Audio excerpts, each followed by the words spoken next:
حضرت بلال رضی اللہ عنہ کہ نبی علیہ السلام مبارک کله وفات شو نو د حضرت ابوبکر صدیق نے اجازت وغوښت ویسے شام تزم ځکه چې مدینه منوره کې نور جون خوند نه راکوي وی ډېر لال شام ته څه موده په شام کې و هلته نبی علیہ السلام په خوب کې ولید نبی علیہ السلام مبارک ورته خوب کې وی بلاله دا وفا ده دا دی ما سره محبت او مینه ده وفا دی ته وی زما کلی او زما وطن او زه دې پرېښودم چې څنګه خوب راویښ شو فورا یې د سفر سامان برابر کو مدینه منورې ته را روان شو وی ما نه خپل محبوب ګیله وکړه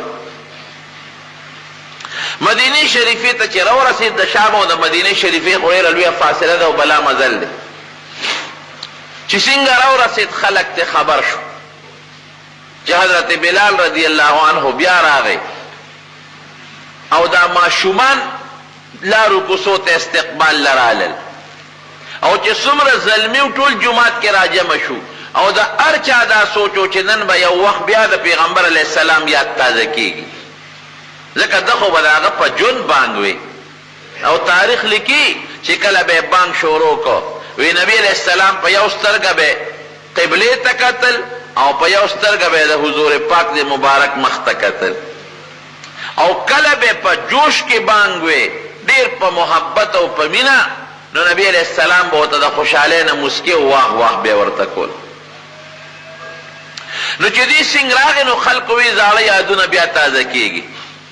او بیا به د حضور پاک مبارک د زمانې بانګ ویلې کېږي صاحب ماشومان لارو ته راووتل زلمی جومات ته رالل تر دې حده پورې چې زنانه په پرده کې په کوټو کې ناستې چې دا بانګ مونږ یو ځل بیا وورو چې د حضور پاک زمانه کې کم بانګ ویلې کېده چې د بانګ وخت شو وی بلاله بانګ وایا وی زه خو بانګ له نه یم راغلی څه له راغلی وی ما نه خو د خپل محبوب ګیله کړې ده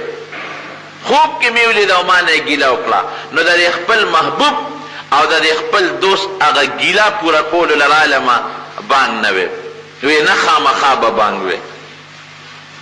بانګ وایي چې د پیغمبر علیه السلام یاد تازه شي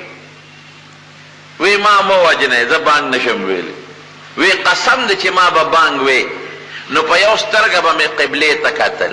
او په بله سترګه به مې د حضور پاک هغه خشته مزیدار ښکلې چهرې ته کتل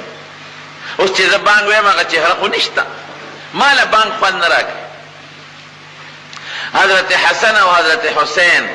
رضی الله عنهما دا دواړه ماشومان دا مور راولېږل دا اوس غټه جرګه ده د دې نه غټه جرګه بله کومه کېدی شي دواړه رالل وی مونږ خپلې مور رالیږلي یو زما مور وی چې بلال ته ووایه چې زما د بابا وخت کې د سینګ بانګ وی قصې بانګ ووایه مجبور شو بانګ یې شروع کړ تاریخ لیکي چې څنګه یې بانګ شروع کړ اشهد ان لا اله الا الله او اشهد ان محمدا د نبی علیہ السلام مبارک دی نوم له راورسېد نو پرېوت په ځمکه چورلټ کې ناسته او پرېوته او بېهوشه شو د هغې نه مخکې یو ټکې مو نه وي وی ما خو بیا هوش کې راغی وی ما درته ویلو چې زه نشم ویلی تاسو مجبوره کړم بیا لاړ څه موده پس شام ته او په دمشق کې په شام کې دفن دیلته وفات شوی دی دارونو د هغه محبت